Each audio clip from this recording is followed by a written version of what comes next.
Donc encore une fois, je remercie les commerçants. Il ne marche pas le micro.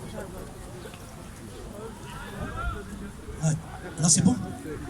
Je vous remercie de votre présence. Merci à tous nos amis commerçants d'être déplacés en masse pour nous soutenir dans cette épreuve difficile. Et à comme ça qu'on peut y arriver. Comme on dit, l'union fait la force. Avant de rentrer dans le vif du sujet et de parler de la fermeture de nos marchés non alimentaires, je tiens à rassurer tout le monde que cette démarche qu'on fait aujourd'hui, c'est une démarche pacifique. Et si on est là, c'est pour faire passer notre message.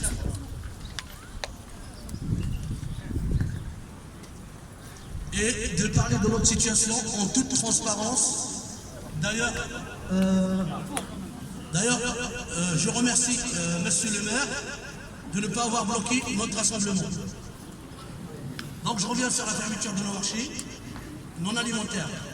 Ça fait 17 jours qu'on est à l'arrêt, plus les 15 jours qui vont y arriver, puisque on a repoussé l'échéance de 2 semaines.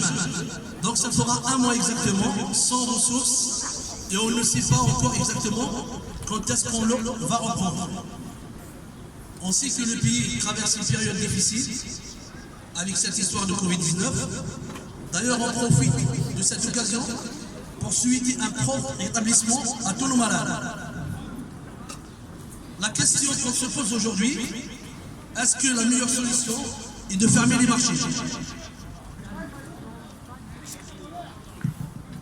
Sincèrement, je ne le pense pas. On a déjà travaillé après le premier confinement, c'est-à-dire début juin, si je ne me trompe pas, jusqu'à fin octobre.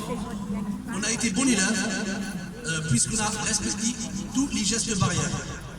Port de masque, distanciation, gel, etc. Et ça s'est très bien passé. La preuve, on est à peu près 500 commerçants sur le marché Héloïse. Et en 5 mois, c'est-à-dire de la période de mois de juin jusqu'au mois d'octobre, il n'y a pas eu un seul cas de coronavirus. À ma connaissance, moi je n'ai pas entendu. Alors, dès aujourd'hui, on n'a qu'un seul mot d'ordre et un seul message à passer. Tous nos produits sont essentiels, tous les commerces sont essentiels. Nous aussi, on a le droit de travailler, nous aussi, on a le droit de vivre. On a commencé à faire bouger les choses.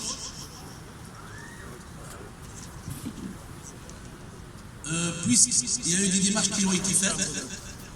Mon collègue Abdel Boutib parlera de ces démarches et de la suite à venir. Mais avant tout, je dois laisser la parole à mon ami Jean-Pierre Lachkar, délégué, représentant et secrétaire syndical des commerçants. Je vous dis, mes amis, prenez soin de vous, tenez bon et soyez patients. Nous sommes tous dans le même bateau. Et on est tous dans la même situation. Et nous ferons tout ce qui est dans notre possible pour débloquer cette situation difficile. Merci à vous tous. Et je laisse la main sans plus tarder à mon ami Jean-Pierre. Merci.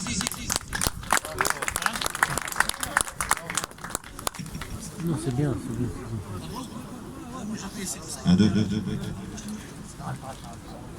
Messieurs, dames, bonjour. Pour ceux qui ne me connaissent pas, je me présente, Monsieur Jean-Pierre Lachkar, représentant des commerçants du marché Héloïse à Argenteuil. Alors, en cette période de crise sanitaire sans précédent, liée à la Covid-19, que nous traversons depuis plusieurs mois, toutes nos pensées sont tournées vers les familles durement frappées par ce coronavirus. Aux côtés de nos élus, Monsieur Motron, maire d'Argenteuil, Monsieur Méziane, président de la commission des marchés, et de la société Mandon, concessionnaire, nous avons mis en place des mesures afin de respecter strictement le protocole sanitaire, permettant d'éviter la propagation de ce virus, à savoir distanciation, port du masque, gel hydroalcoolique. Nous mettons tout en œuvre pour respecter et faire respecter les gestes barrières. Dès le mois de mars dernier, un premier confinement nous a contraints à cesser notre activité professionnelle, ce qui signifie plus aucun revenu pour subvenir aux besoins de nos familles. Bien sûr, des accompagnements ont été mis en place. Chômage d'activité partielle, fonds de solidarité, report de charges, PGE, prêt garanti par l'État. Mais avons-nous les moyens de pousser en avant des dettes qu'il nous faudra de toute façon rembourser ultérieurement, si nous sommes encore vivants commercialement? Depuis 15 jours, après une période de couvre-feu, un nouveau confinement nous a été imposé. Nous, petits commerçants non sédentaires, sommes considérés comme des commerces non essentiels.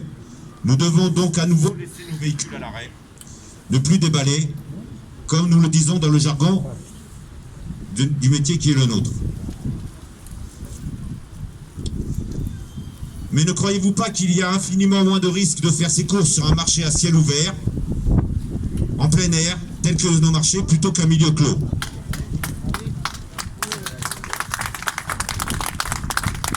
Il y a, à notre sens, pas d'égalité de traitement entre les grandes surfaces et nos commerces. Les clients sont demandeurs de nos produits, petits commerces qui pratiquent des prix très attractifs. Nous demandons la reconnaissance de notre statut parce que nous, commerçants non sédentaires, semblons être les grands oubliés du moment. Ce second confinement va accroître les difficultés auxquelles nous sommes déjà confrontés et va avoir pour conséquence de nombreux dépôts de bilan, sans évoquer les répercussions psychologiques. Beaucoup d'entre nous ont un âge bien avancé, mais il est hors de question de songer à prendre sa retraite. Nous ne pouvons pas nous le permettre. N'oublions pas les jeunes qui s'investissent dans notre métier et pour qui l'avenir s'assombrit au fur et à mesure du temps qui passe. Alors que faire? De grâce, nous ne faisons pas l'aumône. Nous ne voulons qu'une seule chose, travailler. Laissez-nous travailler. Parce que sinon, ce n'est pas de la Covid-19 que nous allons mourir, mais de la faillite de nos commerces.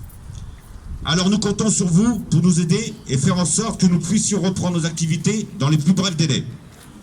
Chaque jour qui passe sans travailler est un jour de trop qui nous rapproche encore davantage du gouffre dans lequel nous nous enfonçons chaque jour. La reconnaissance de notre activité n'est pas un vain mot. C'est important pour l'équilibre de chacun d'entre nous. Au passage, nous souhaitons en profiter pour remercier France 2, Le Parisien et France 3 régional de leur présence. Je terminerai en vous remerciant, au nom de tous les commerçants non sédentaires, de m'avoir écouté en souhaitant avoir été entendu. Merci bien. Je passe la parole à M. Abdel Boudi. Allô. Bonjour à tous. Merci à tous d'être venus. Je remercie les commerçants de Cergy, d'Argenteuil, d'Aubervilliers, de Saint-Denis. Et ce que je peux vous dire, les gars, c'est que l'union fait la force. Merci à tous d'être venus aujourd'hui. Qu'est-ce que je voulais vous dire? Nous, faut qu'on se mobilise. J'ai été reçu la semaine dernière en préfecture. J'ai appelé le ministère du Travail et des Finances. Je leur ai envoyé des mails.